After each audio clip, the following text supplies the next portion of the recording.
Concentration and the jhanas. Concentration is a gathering together of all the positive forces of the mind and tightly focusing them into an intense beam. Mastering concentration means learning to aim that beam and keep it directed where we want it. This kind of concentration is strong and energetic, yet gentle, and it does not wander away. Building concentration is primarily a matter of removing certain mental factors that hinder its application. We then learn to point the beam at the right things, the really fruitful things within the mind. When we study these things carefully, they cease to bind us and we become free. Concentration, along with awareness, allows the mind to look at itself, to examine its own workings, to find and dissolve the things that impede its natural flow. How do we get there? We move toward concentration slowly, primarily by weakening certain bothersome factors in the mind, and then putting them in suspension. These things to be weakened are just little things, really. Things like terror and anxiety and rage and greed and shame. Just little habits of the mind that are so deeply embedded, we think they are natural, that they belong there, that they are somehow right, somehow accurate and appropriate responses to the world. Even further, we think they are us. We believe that they are somehow embedded in our basic nature, and we identify with them. These kinds of things are the basic ways we live, the only way we know how to perceive the world. And we think we absolutely need them to survive in the world. That someone who did not think his way through everything would have to be foolish, that someone who is not driven by emotion would have to be a soulless robot at best, and dead at worst. But all these obscurations and hindrances are just habits. We can learn about them and learn certain skills that put them to sleep for a while. Then, while the hindrances are sleeping, we wakefully can experience directly the shining, joyous, luminous nature of the basic mind that lies below. When we have experienced how the mind really is, underneath all the mental junk we carry, we can begin to bring pieces of that luminous calm back into our daily lives. Those pieces allow us to carry further the work of undermining the habits we want to remove. This allows deeper concentration, which allows more bliss to seep into our lives. This in turn allows deeper understanding of the habits, which then weakens them further. And so it goes. It is an upward spiral into peace and joy and wisdom. But we have to start here, right where we are now. What are the jhanas? The heart of this book is a guide to the jhanas. The jhanas are states of mental function that can be reached through deep concentration meditation. They are beyond the operation of the ordinary conceptual mind, the mind with which you are reading this book right now. For most of us, this conceptual functioning is all we have ever known and the only thing we can conceptualize. Right now, it's unlikely we can even imagine what it would be like to be beyond thinking, beyond sensory perception, and beyond our enslavement to emotion. This is because the level of mind that is trying to do the imagining is made up solely of sensing and thinking and emoting. And that is all we may know. Yet the jhanas lie beyond all that. They are challenging to describe because the only words we know are pinned to these concepts, sense impressions, and emotions that have us mesmerized. The word jhana derives from jaha, from the Sanskrit dhyai, meaning to burn, suppress, or absorb. What it means in experience is difficult to express. Generally, it is translated into English as a deeply concentrated meditative state, or absorptive concentration, or even just absorption. Translating jhana as absorption can be misleading, however. You can be absorbed in anything, paying your taxes, reading a novel, or plotting revenge, just to name a few such things. But that is not jhana. The word absorption can also connote that the mind becomes like a rock or a vegetable, without any feeling, awareness, or consciousness. When you are totally absorbed in the subject of your meditation, when you merge with or become one with the subject, you are completely unaware. That, too, is not jhana. At least not what Buddhism considers right jhana. In right jhana, you may be unaware of the outside world, but you are completely aware of what is going on within. Right jhana is a balanced state of mind where numerous wholesome mental factors work together in harmony. In unison, they make the mind calm, relaxed, serene, peaceful, smooth, soft, pliable, bright, and equanimous. In that state of mind, mindfulness, effort, concentration, and understanding are consolidated. All these factors work together as a team. And since there is no concentration without wisdom, nor wisdom without concentration, jhana plays a very important role in meditation practice. Right concentration and wrong concentration. Right concentration is awake and aware. Mindfulness and clear comprehension are its hallmarks.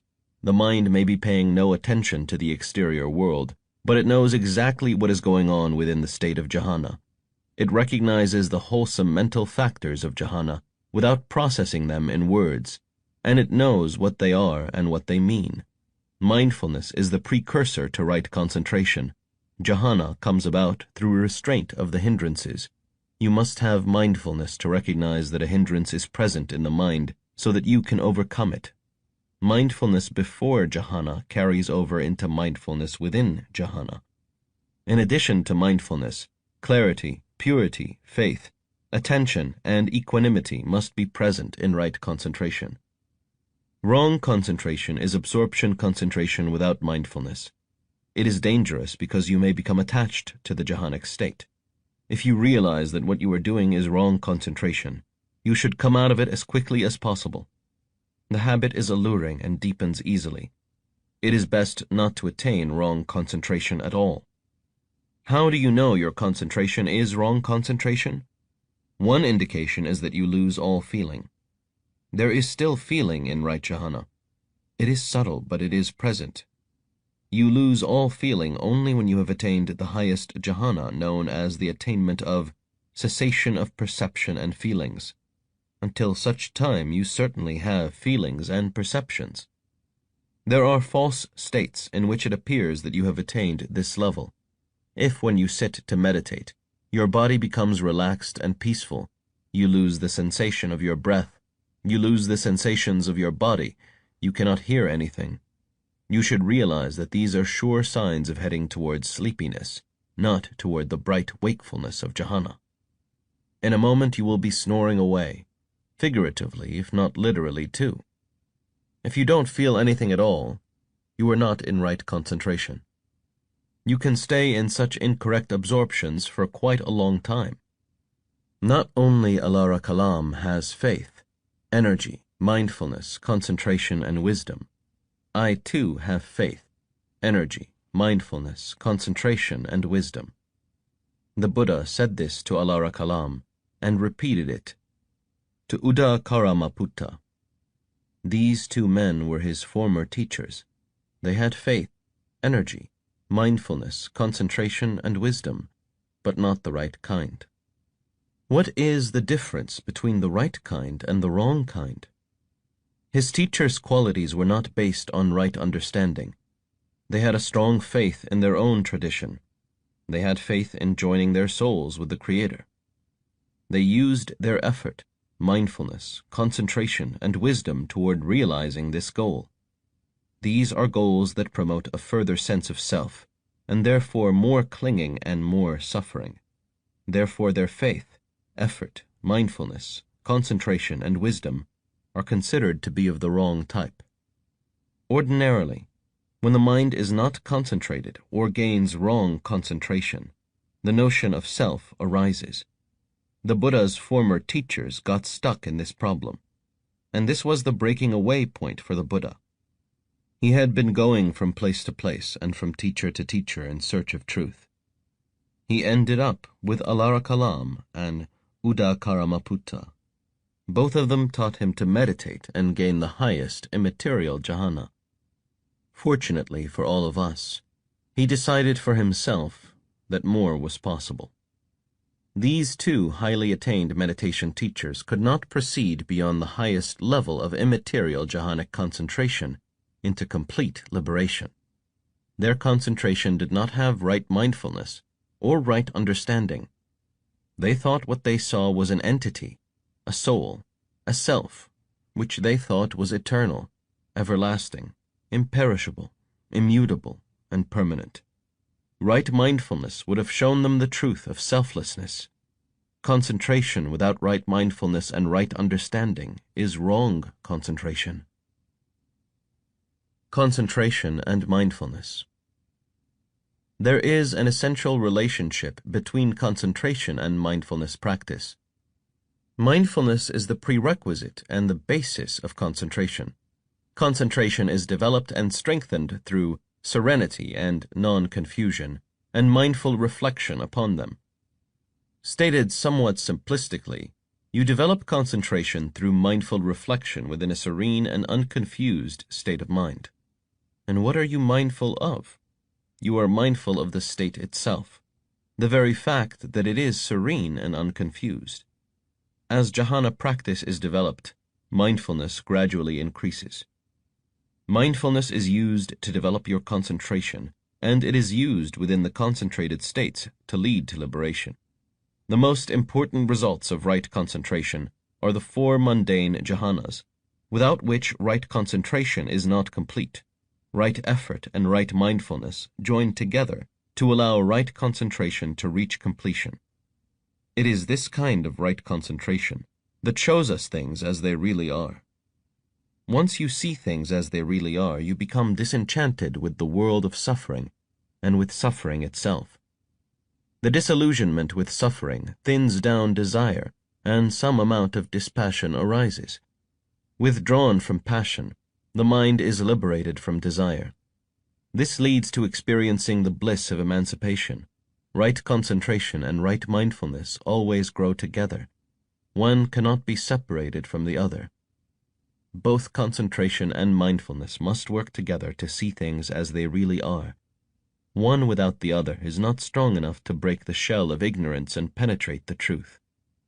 You may start with concentration and gain jhana, and then use the concentration to purify insight or mindfulness to see things as they are.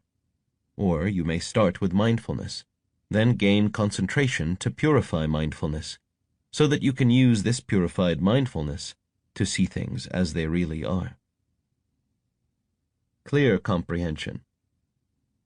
Clear comprehension means remaining fully awake and conscious in the midst of any activity, everything your body is doing, and everything you are perceiving. It is a turned within monitoring of everything going on in the mind and body.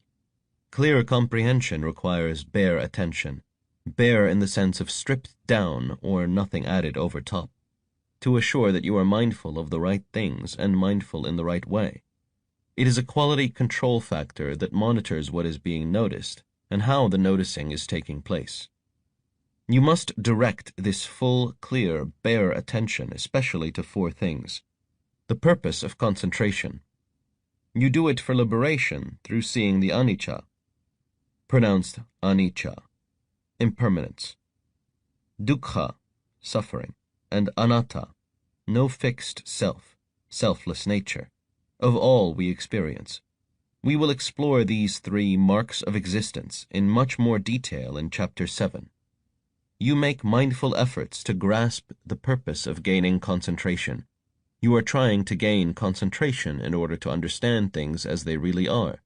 You are not doing it for pleasure or mental or psychic power. The suitability of your concentration practice. Are you carrying out your concentration in the right way, paying attention in a mindful way without greed, hatred, and delusion? Or are you dwelling on unwholesome objects and feeding the hindrances? You make mindful effort to understand that all your preparatory works for gaining concentration should be correct to achieve your goal. Many things are necessary for the practice to succeed, and you must make them all work for you. The domain of concentration. What are you concentrating on? The proper domain of your concentration is the four objects given in the four foundations of mindfulness, specifically mindfulness of the body, mindfulness of feeling, mindfulness of consciousness, and mindfulness of mental objects. You will learn more about these points in Chapter 10. Your domain in gaining concentration is the particular subject of meditation that you have selected to focus your mind upon, until finally the mind gains concentration. The non-delusion of right concentration as opposed to wrong concentration. Are you actually seeing what is there? Impermanence, suffering, and selflessness? Is your attention bright, alert, and penetrating the veils of illusion? Or are you seeing what appear to be solid, enduring things with the potential to make you permanently happy or sad? In truth, the value of clear comprehension goes beyond just the jhanas. You must bring clear comprehension to everything you do. Eat mindfully with clear comprehension. Drink, walk, sit, lie down, and answer the call of nature the same way. Mindfully and with clear comprehension. Wear your clothes, work, drive, and attend to traffic safely. Talk, be silent, write, cook, wash dishes. Do it all completely awake to the doing. Try to know everything going on in the mind and body. These activities, performed with mindfulness and clear comprehension, prepare your mind to attain jhana. When you are truly ready, you attain it without difficulty. The benefits of jhana. Some teachers say that the jhanas are unnecessary, perhaps that they are rather like playthings for advanced meditators. It may be technically true that some can attain final release from craving, delusion, and suffering without jhanic meditation, but there are many benefits to achieving the jhanas. First, there is the incredible peace and joy you experience. That feeling is wonderful in itself, and you also bring some of that back with you into your daily life. The vast calm of the jhanas begins to pervade your daily existence. Even more important is their encouragement to the rest of your practice. The jhanas taste like liberation, a total freedom from all the mental and emotional woes that plague us. But the jhanas themselves are not that total freedom. They are temporary states that eventually end, and when they do, your normal world and the suffering-causing way you relate to it creeps back in. But still, they give you the absolute assurance that more is possible, that your mind, too, holds the seeds of complete freedom. Through the jhanas, you can be assured experientially that liberation is not just a theory. It is not something that could maybe happen to other people but never happen to you. In this way, attaining the jhanas gives you incredible energy and encouragement for your practice. The jhanas teach you the true, strong concentration that is essential for vipassana, the path of insight meditation. The jhanas, especially the fourth jhana, which we will explore in detail in Chapter 12, can be used to see impermanence, suffering, and selflessness. Seeing this true nature of reality is the goal of meditation, and the jhanas can be used in the service of that goal. The potential pitfalls of jhana. It's important to know that there are, in fact, certain dangers associated with incorrect practice of the jhanas, and a prudent person should be fully informed of the hazards and take them seriously. Here are the two main dangers. A practitioner of jhana can get trapped in jhanic ecstasy. A practitioner of jhana can build pride around the attainment. These must be taken seriously. The ego can pervert and co-opt anything, even the Buddha's path to liberation, to its own selfish purposes. Ecstasy is the prime goal of many non-Buddhist contemplative systems.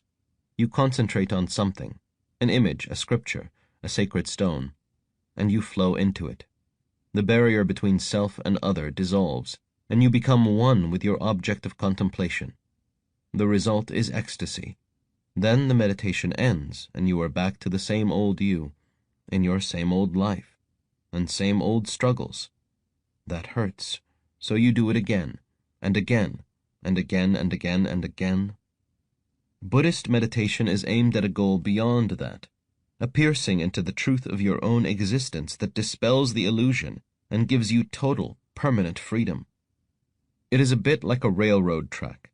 There is a well-defined track that leads to full emancipation. Incorrect jhana without mindfulness, can lure you off the track and into a dead-end cul-de-sac. The challenge comes from the fact that this cul-de-sac is in a very attractive location. You can sit there forever enjoying the view. After all, what could possibly be better than profound ecstasy? The answer, of course, is a lasting liberation that frees you from all suffering, not just for the brief period you are maintaining your ecstatic state. The second danger is also perilous. The jhana states are rare accomplishments. When we attain them, we begin to conceptualize ourselves as very special people. Ah, look how well I am doing. I am becoming a really advanced meditator. Those other people cannot do this. I am special. I am becoming enlightened. Some of this may, in fact, be true to a greater or lesser degree. You are special, and you are becoming an advanced meditator. You are also falling into an ego trap that will stall your progress and create discouragement for everyone around you. You must take these cautions seriously. The ego is subtle and clever. You can fall into these traps without knowing you are doing so. You can engage in these harmful ways of being with the full conviction that you are not doing so. This is where the teacher enters the picture, someone who has walked the full path her or himself, and can shepherd the process and keep you from fooling yourself too badly. The value of a true teacher, especially in the middle and later stages of jhana practice, cannot be overstated. Do please seek one out.